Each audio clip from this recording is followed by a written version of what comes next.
Knowles on the News. Susan Knowles. Hi, everyone. This is Susan Knowles.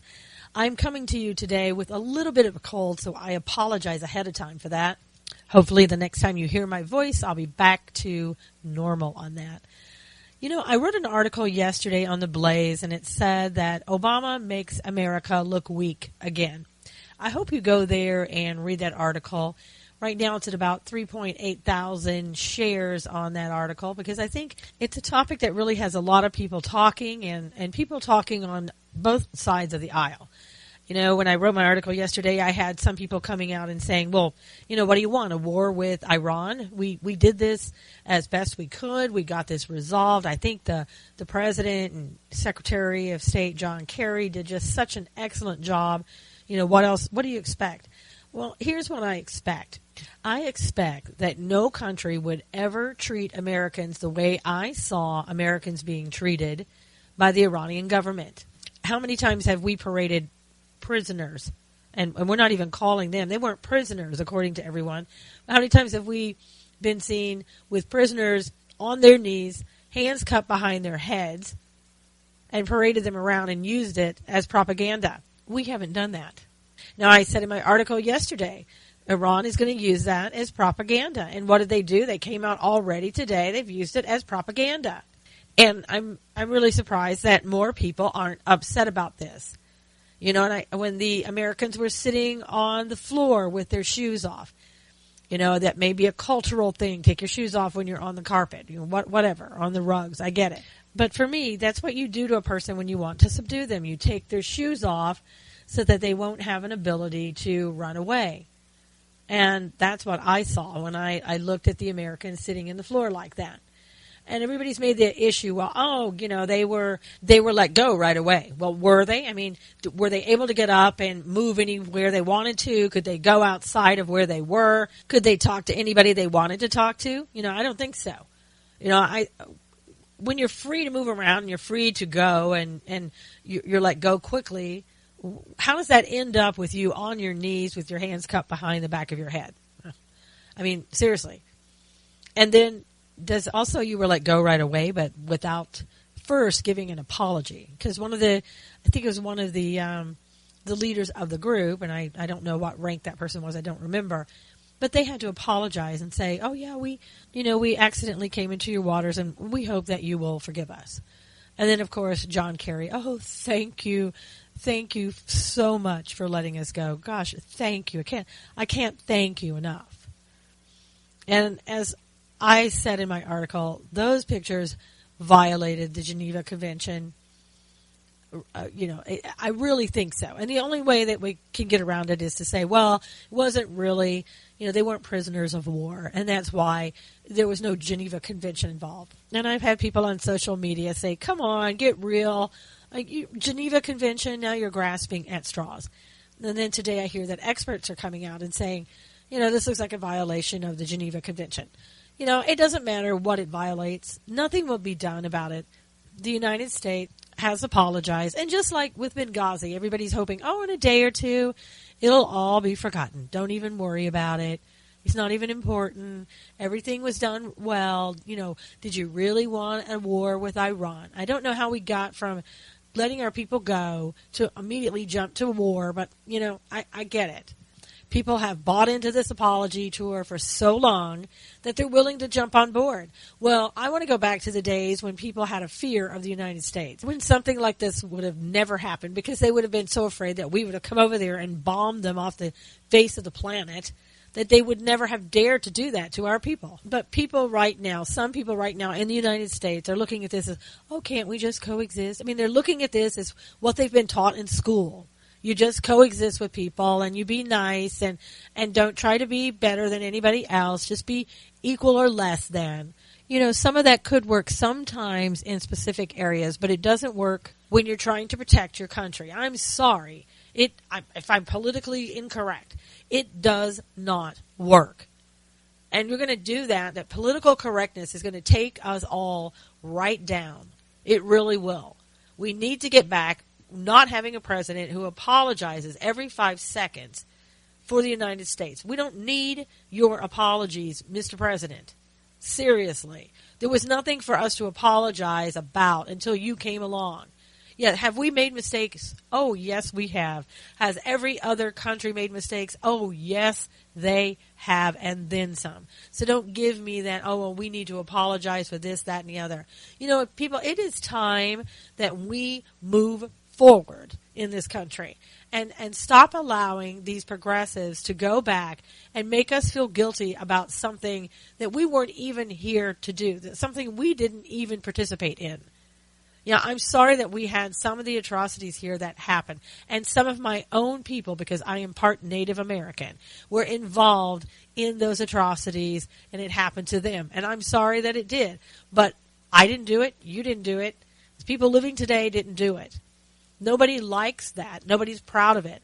So, but we need to just move on and quit trying to hold everybody responsible for something that was done before any of us today were even born.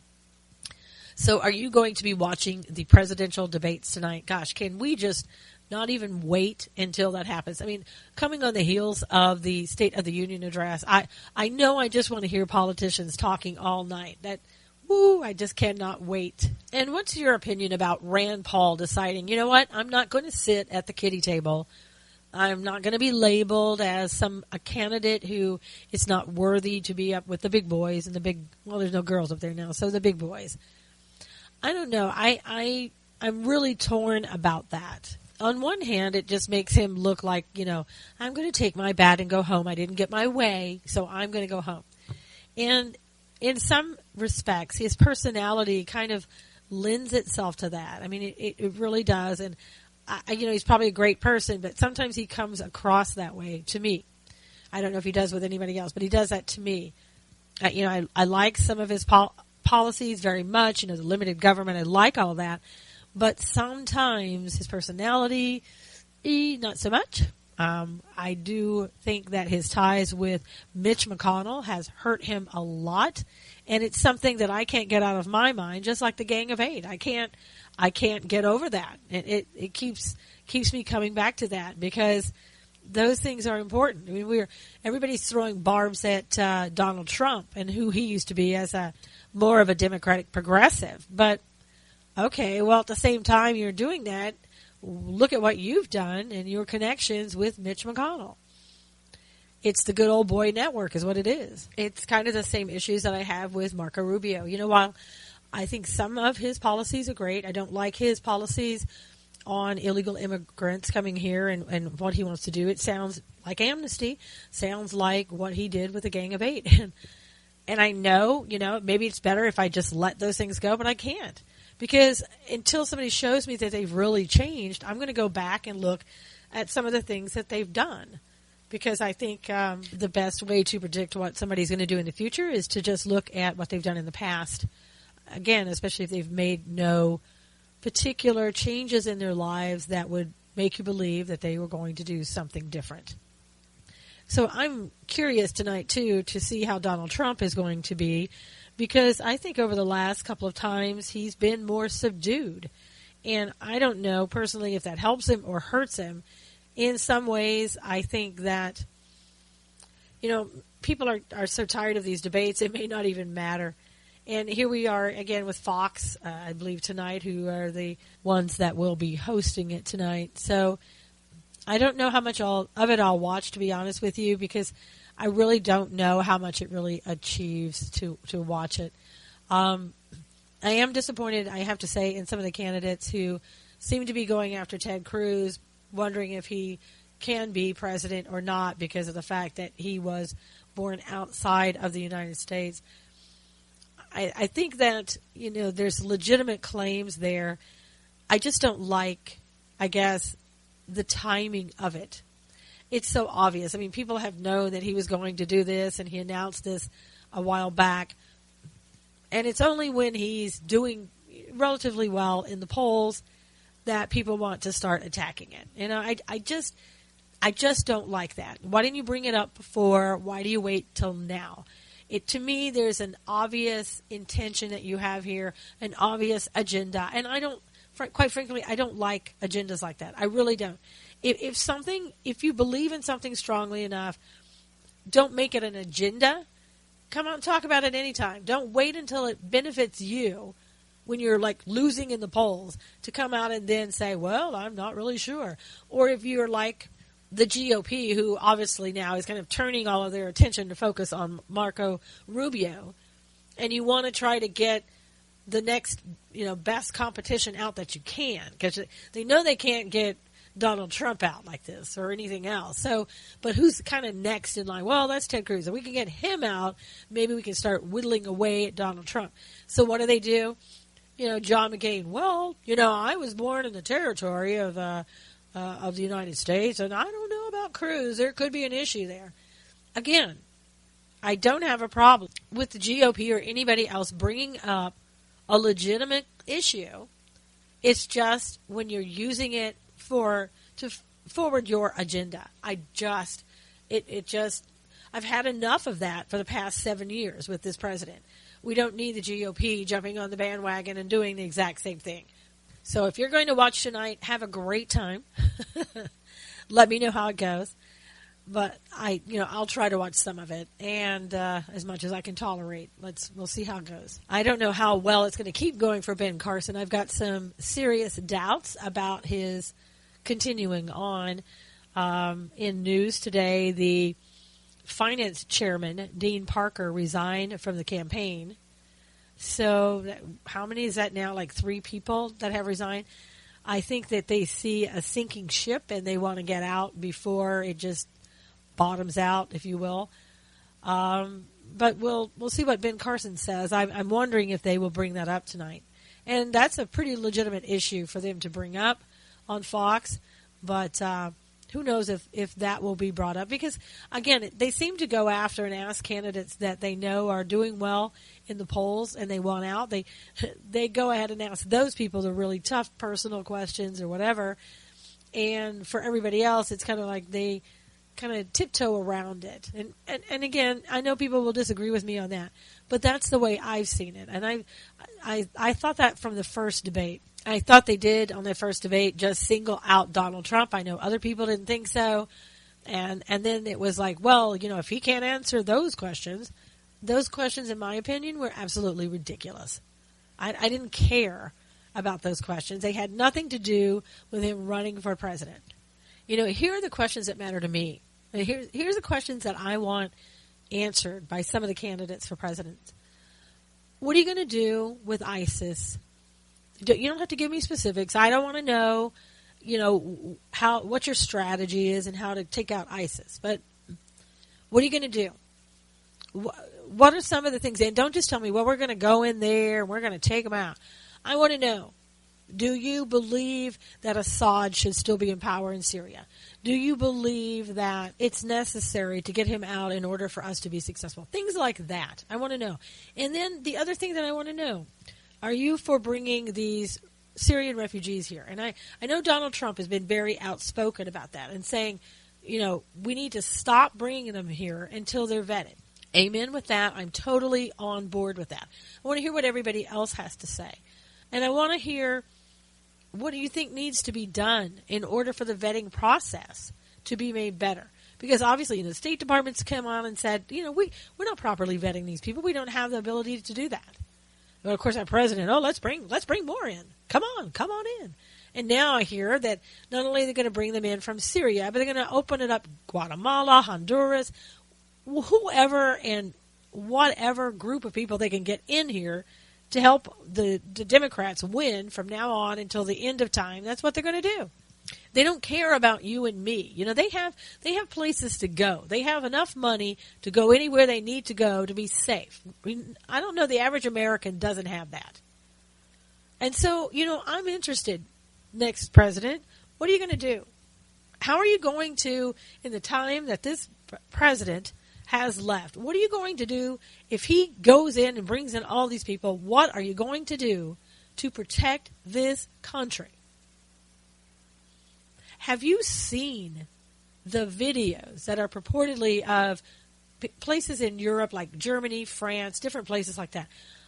I'm telling you, if you haven't seen these videos, and I know people don't want to watch videos, I get it. trust me, I don't want to watch them either. But I also am not willing to bury my head in the sand for what may be coming to this country. And I know our country will handle it differently, but I am absolutely over the top, shocked, and infuriated by what I'm seeing in these videos. Now, what am I talking about? I'm talking about women walking down the street being slapped and knocked down by people who are allegedly the migrants that have come into these particular countries. I've also seen women being dragged under bridges and overpasses by these same people. And there have been incidences where women claim that they have been raped, gang raped by these people.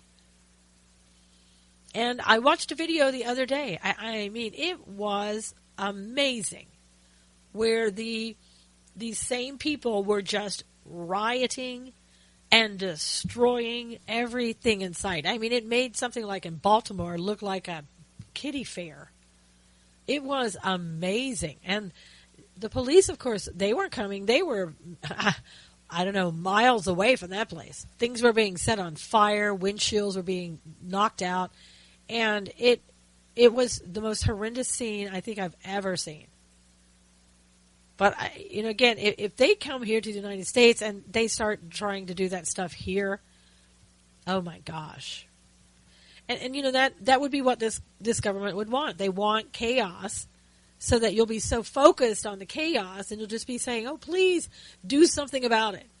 And that allows them to think about, shutting things down. Martial law, confiscation of your guns.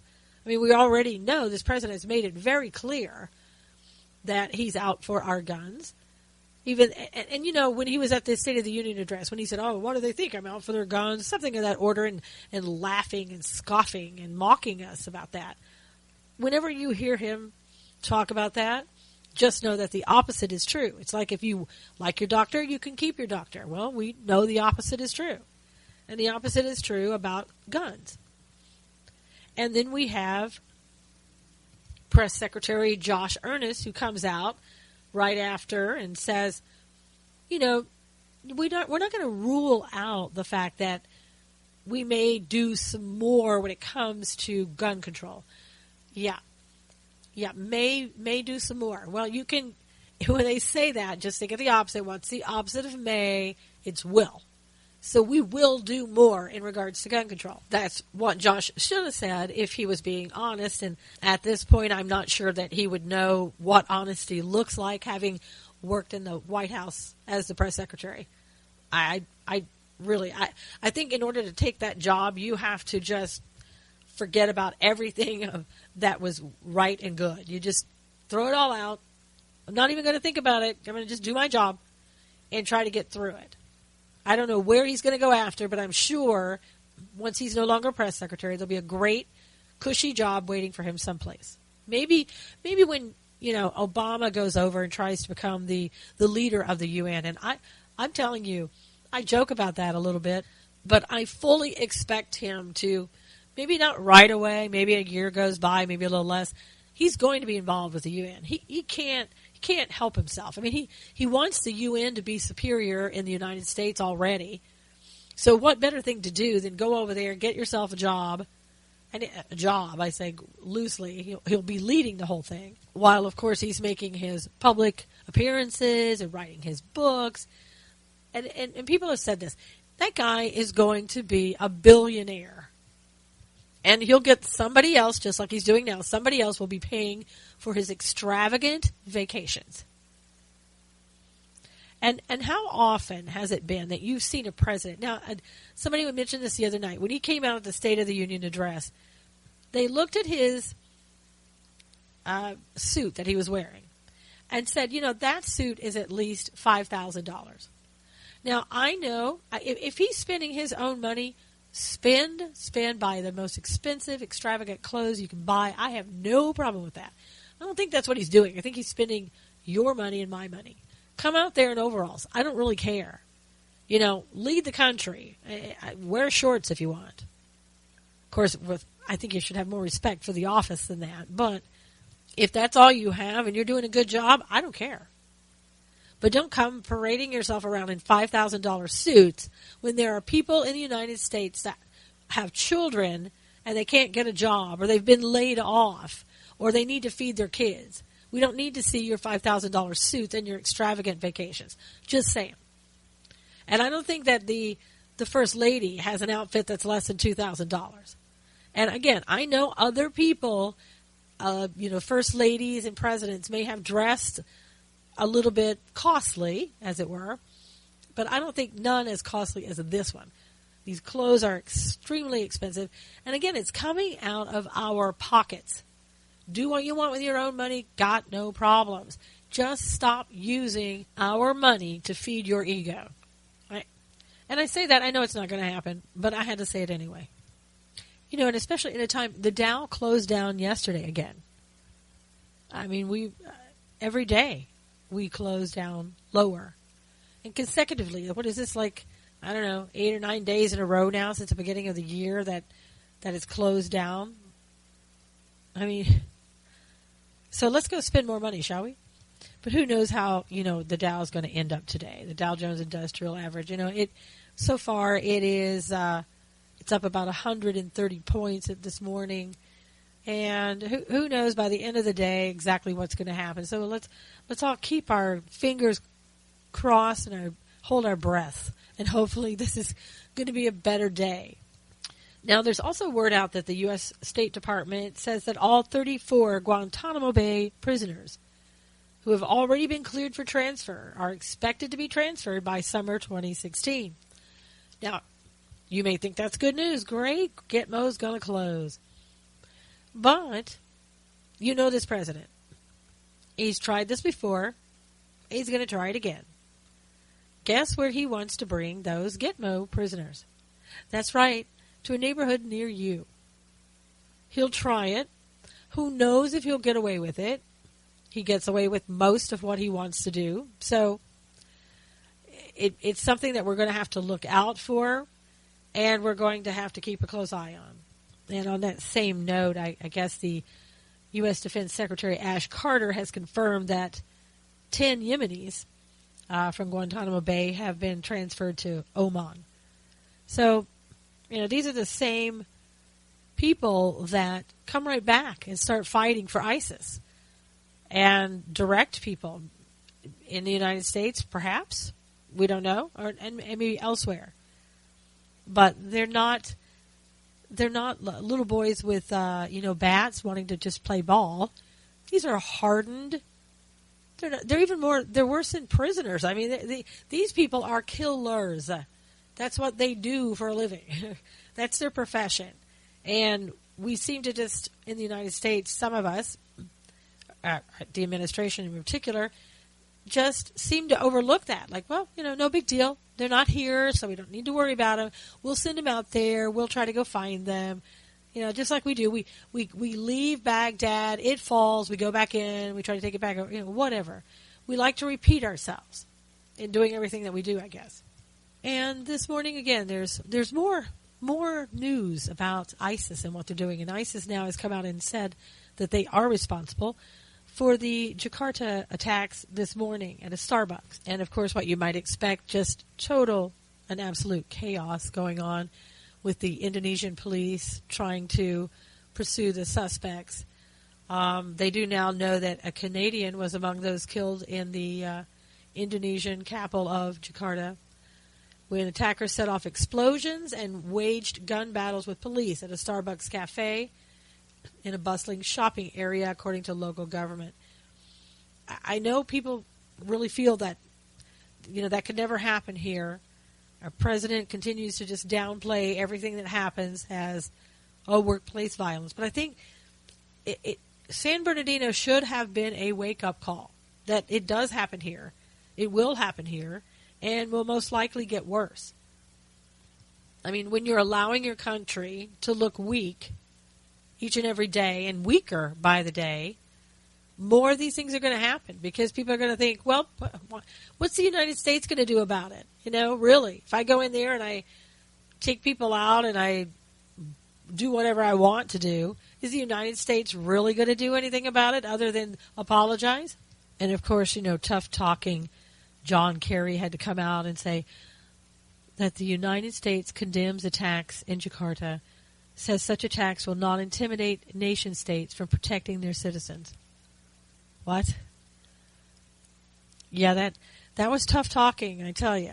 Really tough talking. And I'm sure right on the heels of Iran, that's going to really mean something to ISIS, who's probably still laughing from the pictures that they saw of our sailors on their knees.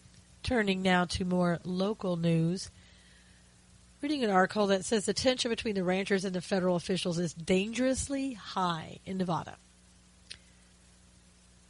You know of the recent takeover of the wildlife refuge there in Oregon, and you may remember the Bundy Ranch incident in Nevada a couple of years back.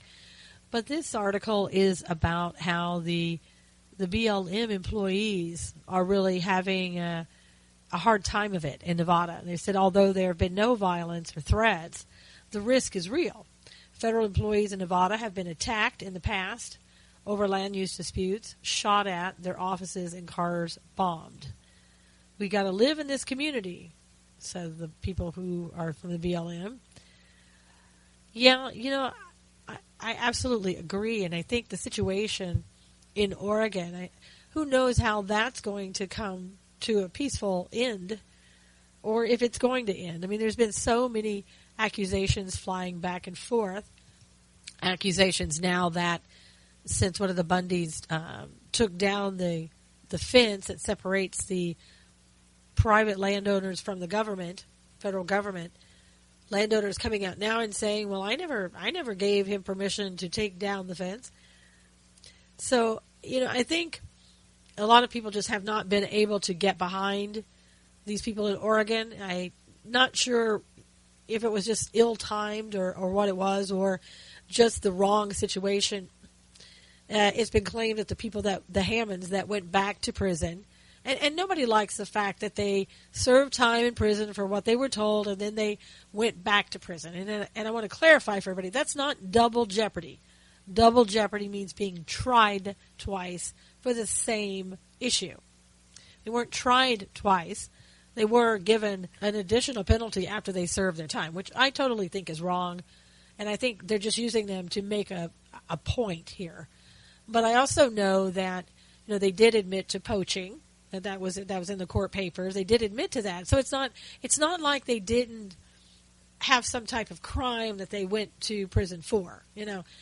But I think this whole thing is just kind of, the American people, number one, they don't seem, some of them at least, don't seem interested in really fighting too many causes. I mean, we didn't even fight with Planned Parenthood. It's kind of one of those things where Planned Parenthood has kind of drifted away now. We've moved on to something else. I mean, there is going to be a time where we're going to have to stand up. We're going to have to stand up and voice our opinions on things. And I mean, I think things are going to get worse in certain ways if we don't start speaking out and telling the government we're not going to accept this anymore. We're not okay with it. So, but I just don't think that this was the case or the time to go all in. The Bundys may have thought so, but I don't think the American public thought so. In other less serious news, but still serious because of what happened, don't know if you're going to want to go to the Waffle House in Arkansas, that Forest City, I believe, somewhere around there in Arkansas. It came out yesterday with a video with two employees dipping their hair into a pot of water in the restaurant. Basically, they were doing their hair while at work in the Waffle House using a pot that the Waffle House uses to, make something in for what you're going to eat, and then drying their hair with the towels that are used at the Waffle House. Something that you don't want to see when you're trying to decide, let's see, where do we go eat today? I know, let's go to the Waffle House. Thankfully, Those 2 employees have been fired. No one would have known about it had someone not taken a video of it.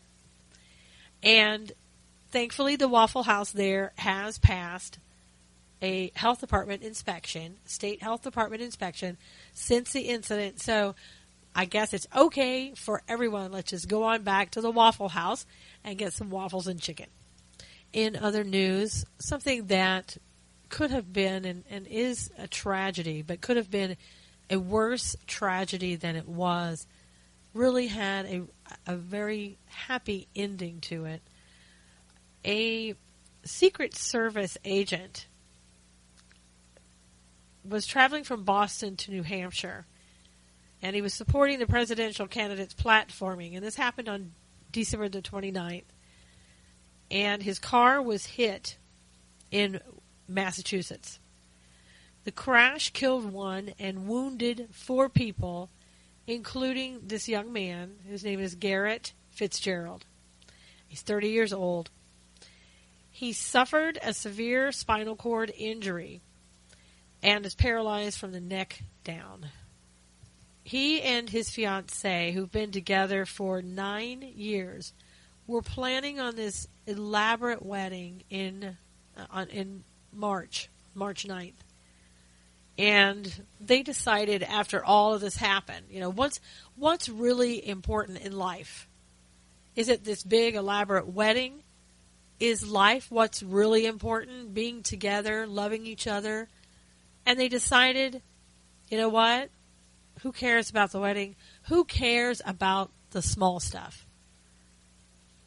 And, a lot of people would have said, gosh, I'm not going to marry somebody that I'm going to have to take care of for the rest of my life. And maybe they would have moved on. And thank God that this young lady, his fiancée, didn't feel that way. And instead, they went and in the hospital, and they got married there.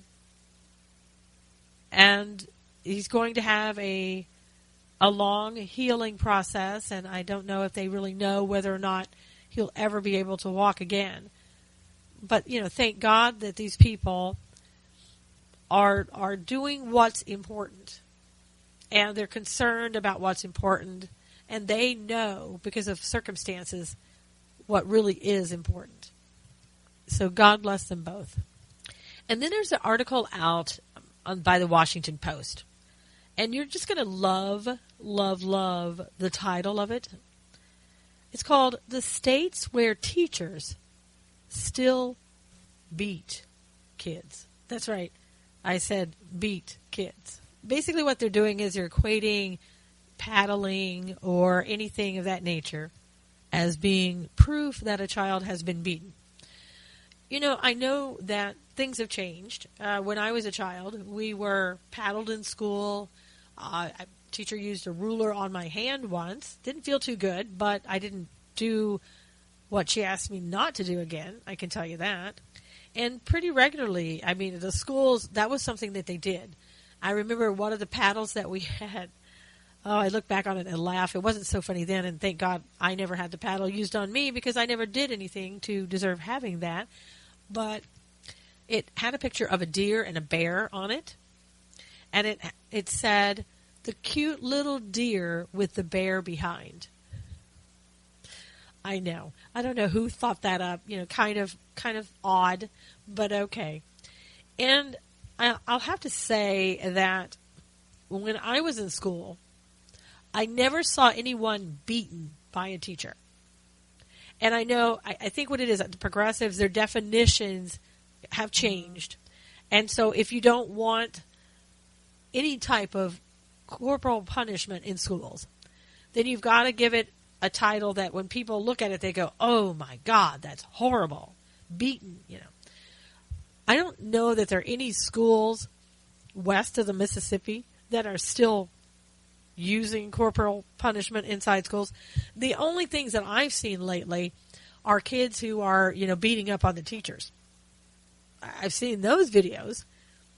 So maybe it's just changed. Maybe it's the opposite world, kind of like when Obama says something. It's just the opposite. And maybe so now in the schools west of the Mississippi, it's beating the teachers by the students. Maybe that's what we have going on here now. But anyway, back to the article. It says, a new study published today finds that 7 southern states account for 80% of in-school corporal punishment in the United States. Mississippi, Texas, Alabama, Arkansas, Georgia, Tennessee, and Oklahoma. Well, there's, I grew up in the South. My state's not here in the list, but, that was so commonplace. And apparently that's really not wanted anymore. Now, the research, interestingly enough, and you won't be surprised by this, Dick Starts, an economics professor at UC Santa Barbara. So you have a guy from California who is an economics professor, somehow involved with this educational issue. And it says they use data from the Department of Education's Civil Rights Division to determine the breakdown. Corporal punishment at school is illegal in 31 states. Of the 19 that technically allow it, many do not appear to practice it at all. But some states are still use the practice relatively often. In Mississippi, there were more than 6 instances of corporal punishment, and they defined it as paddling, spanking, or other forms of physical punishment imposed on a student for every 100 public school students during the 2011 through 2012 school year. In other words, 1 out of every 17 public school students in Mississippi can expect to get beaten by a school administrator during a typical school year. These beatings don't happen at random. However, Starts found that overall, black children are twice as likely as white children to be subject to corporal punishment at school. This is partly because black kids are disproportionately likely to live in states where such punishments are allowed, and also because black students are more likely to be singled out for corporal punishment by educators. I want to know what proof there is of that. I mean, again, we seem to always want to base every single thing that's done on race. And this is so typical of a progressive liberal agenda. Here we have, the Washington Post comes out and says children are being beaten, first of all. Now, beating to me signifies extreme punishment where you have perhaps bruises, black eyes, lacerations. I mean, beatings are severe. And as I said, I never in my years in school ever saw someone being beaten by a paddle or anything else that the teachers did. They were very careful about what they did. And that's during a time when, even if you bruised a child, CPS wouldn't come and take your child away. If you did that today, they would come and snatch that kid up as fast as they could. Now, why, if these people are being beaten in Mississippi, my question is, why isn't CPS out there, Child Protective Services, out there doing their jobs? I mean, that would tell me, unless I see something else that they didn't include in this article, that CPS isn't doing their jobs, or that CPS is doing their job, and the use of the term beating is absolutely preposterous. And don't get me wrong, I'm not for anyone being hit for any reason. I don't like it personally, but I will say, I was raised that way, and I didn't turn out, I haven't committed any crimes or anything like that, and I was never beaten, and I don't know that these kids were beaten. And I think probably, though, in 2016, you should get rid of it altogether in schools. It's not something that you want to even be dealing with because the laws are so against it, whether you're for it or against it. The laws are against it. Why would a school want to put itself in that position? I guess my point here is, once again, we have those on the left who want to come out, though, and make it about race. The black children aren't being treated like the white children. We have got to stop this political correctness. We've got to also stop believing it. But this is another, agenda of the president. And here's the Washington Post, apparently going along with it. Doesn't seem to refute anything or question anything at all. Who is willing to put out this article and put a title in there about beatings. My gosh, we don't beat prisoners in jails. We're not going to beat children in schools. So Washington Post, you can put out something about corporal punishment. You can put out something about, hitting, spanking, whatever. The term beatings, I think you've gone a little bit too far.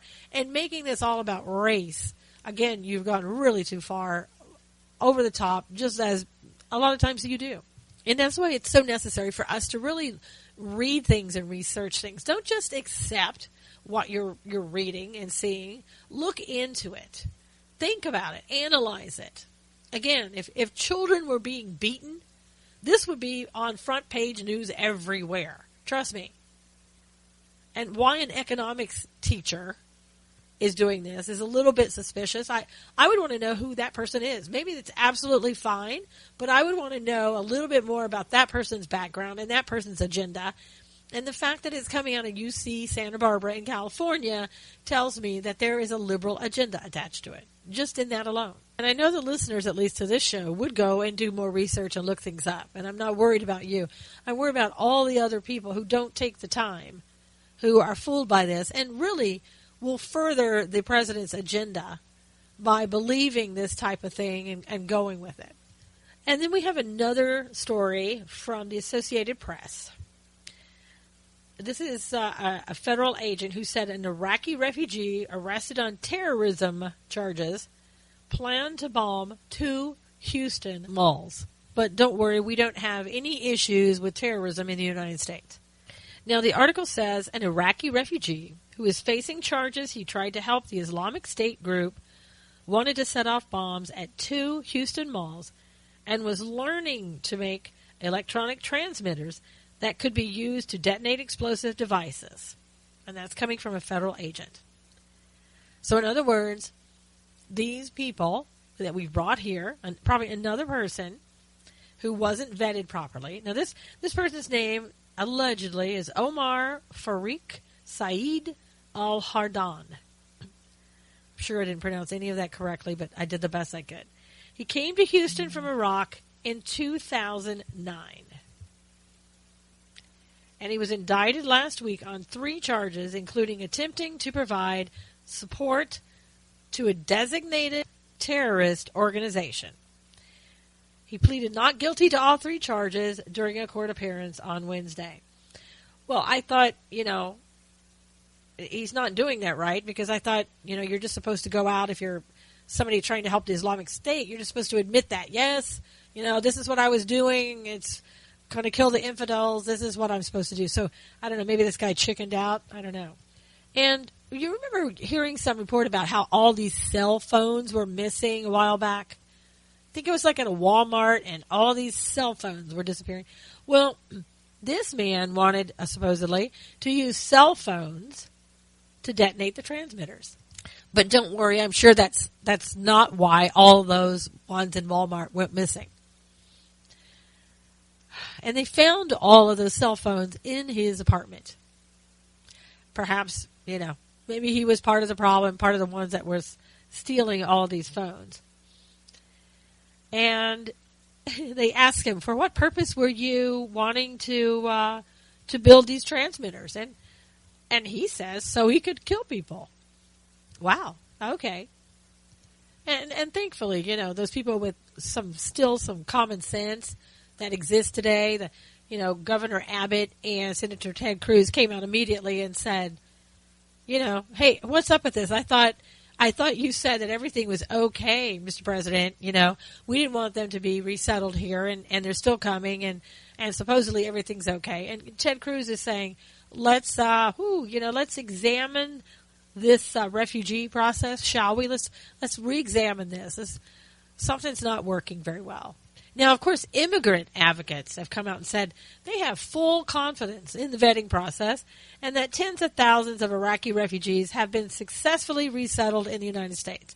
Tens of thousands. as I've always said, I don't care if there are hundreds of thousands. If one person gets through the process, wasn't vetted properly, you can destroy anything. You can wipe out a city block. You can kill a great number of human beings.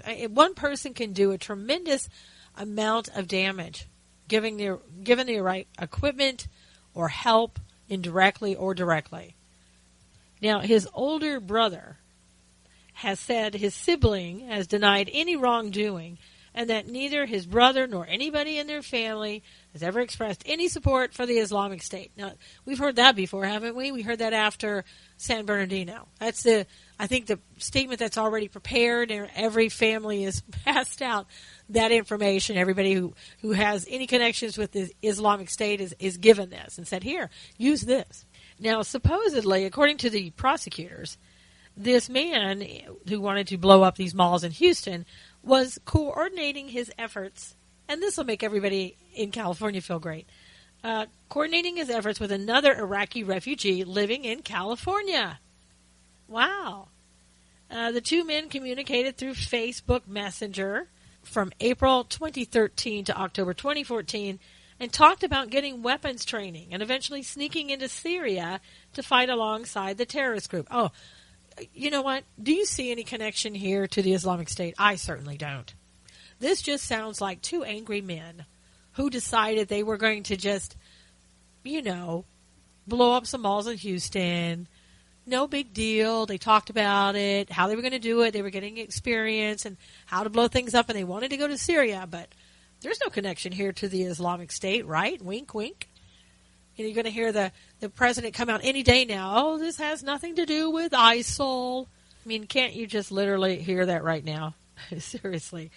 And he also, the federal agent said Al-Hardan, had received training on how to use an AK-47 assault rifle in November 2014 on a farm outside of Houston from a confidential informant who was working with federal agents. Well, that's great. I mean, probably, like the AK-47, he would have just gone and bought one at some local gun show, right? Because you don't need a background check. You can just pick one of those up anywhere. And I'm being facetious. During the hearing, I guess excerpts were from conversations that authorities had recorded between he and his wife in October 2014. Basically, during these conversations, it came out that in one particular conversation, he said, once I get the passport, I will leave America. I will leave. I will make a widow of you. Probably what every bride is hoping for, that her husband's going to go blow himself up or get killed, right? Jeez. He said to his wife also, I will go to Syria. I am not wacko. I am not wacko. Gosh, he learned some things being here in the United States, some words there that he could use. I am speaking the truth. I want to blow myself up. I want to blow myself up. I am against America. Well, pretty much we could have figured that one out pretty easily. I take that back. If you're in the Obama administration, that would just be, he's a wacko, and maybe he has some issues. So here's what we're going to do. We're going to throw some more money into the mental health industry where people can, like therapists and psychiatrists, can turn their patients into the federal government. And I just love his defense attorney. I mean, basically he said, there's nothing illegal about him having the electronic components or old cell phones that FBI agents found in his house. That's true. I mean, if you just had that and nothing else, that would be fine. But, Mr. Defense Attorney, when you take that and you couple it with what he said to his wife and other things that he was doing, you've got a problem. Hey, excuse me, Houston, you have a problem. And oh my God, you got to love this. The defense attorney said that the conversation that was recorded by authorities from Al-Hardan and between he and his wife, that could have been a domestic argument, and that while Al-Haddad said that he was against America. He didn't say, I'm going to bomb America. I mean, come on.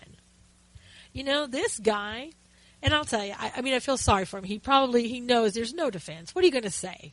This guy was caught red-handed, talked to his wife about it, went out, tried to, figure out how to fire AK-47s and learn how to blow things up. Whatever. Talking to other people. I can only imagine, the instant messages on Facebook. I mean, they have this guy dead to rights, it sounds like. And this defense attorney has to put forth some type of defense. He's a defense attorney. But there's no defense to put forth. So what does he do? He just makes stuff up. I really think that this defense attorney has missed his calling. I think he should go to the White House. Because I think there's a job waiting there for him.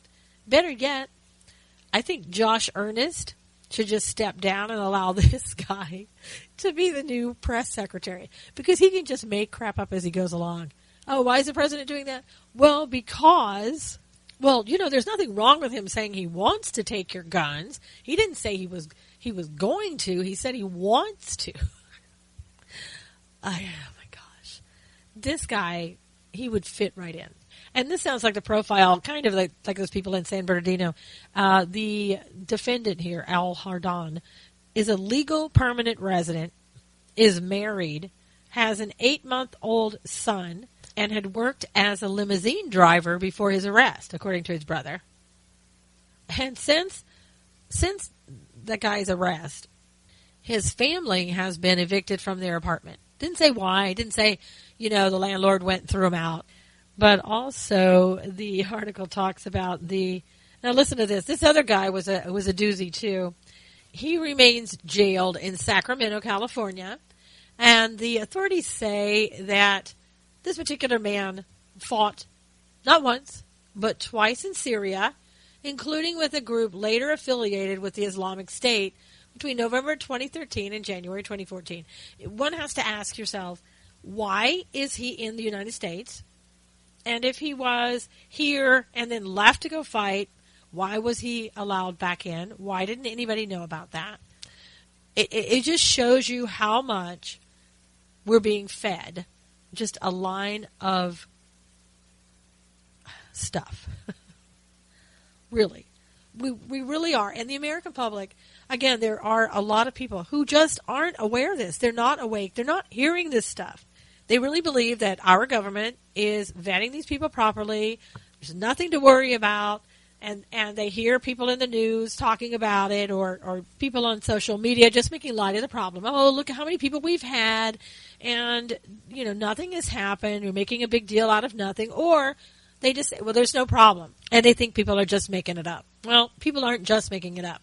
And you can bet if this is one case where somebody is caught and arrested, there are probably plenty of other cases that we're not even going to ever hear about where people haven't been caught. You're not going to hear about them until they go out and they do something, either injuring people or killing them. That's the only way that we're going to ever find out about it, because this administration doesn't want you to think about it.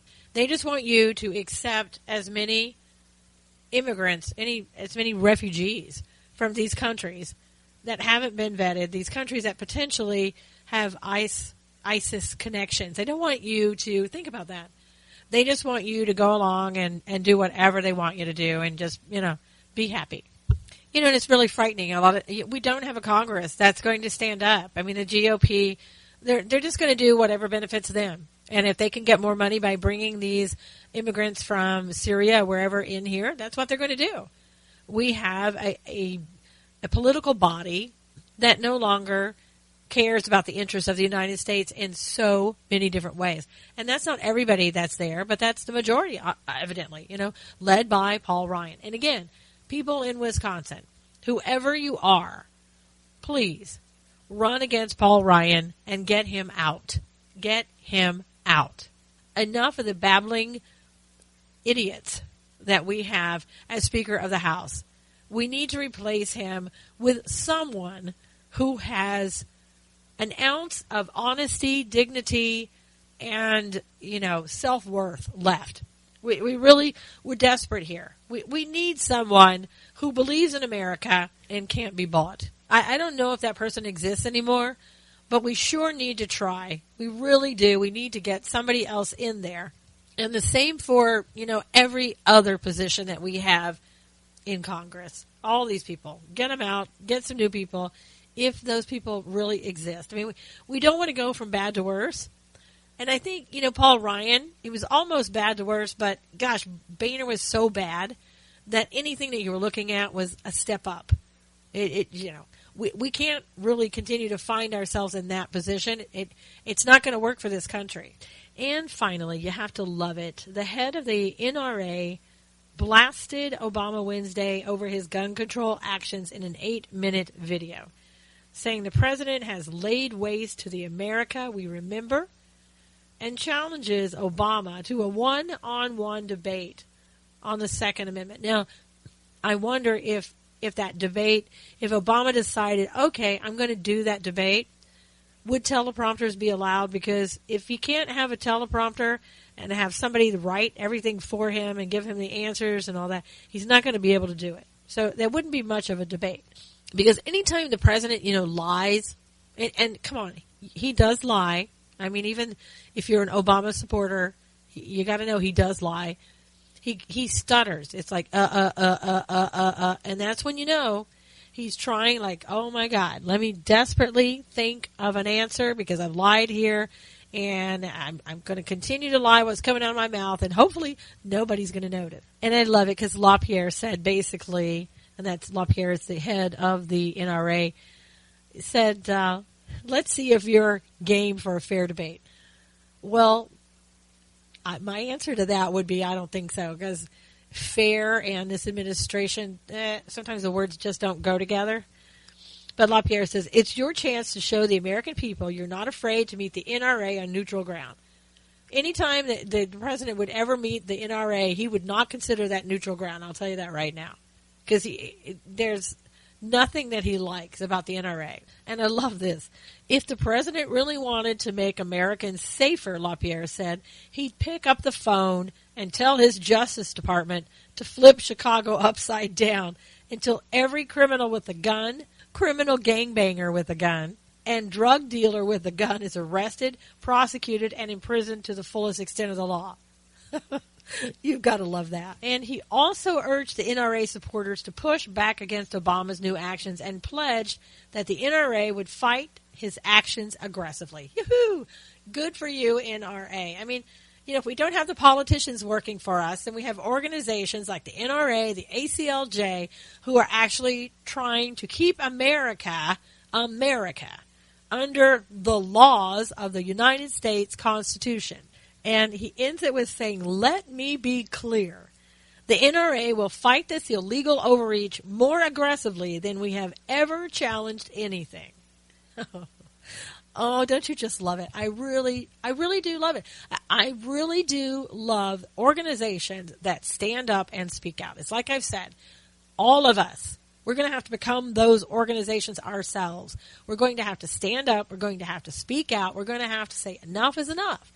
We don't, and I know, again, people are waiting until 2017. We don't have time to sit around and wait until 2017 in hopes that some other Republican comes in and takes the position as president. We can't do it. We can't afford to wait. We have to speak out. We have to organize together and allow these things to continue to go. I would really suggest that you support people like the ACLJ, that you send your donations there. Jay Sekulow and those people over there do more for this country, and it really it goes unnoticed. Unless you watch Periscope or Facebook mentions, you're not going to see a lot of what Jay Sekulow does. But go to aclj.org and look at all the things that they do. And there's petitions for you to sign, and they make things work. They really, really do. I am so impressed by them.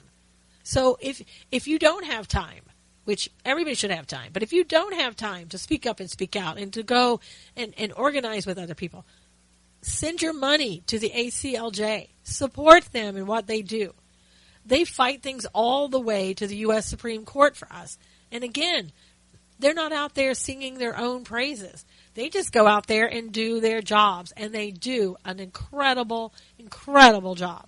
So support them, get behind the NRA so that our Second Amendment rights, because as we know, when our Second Amendment rights go, all the other ones go with it. Until next time, this is Susan Knowles with Knowles on the News.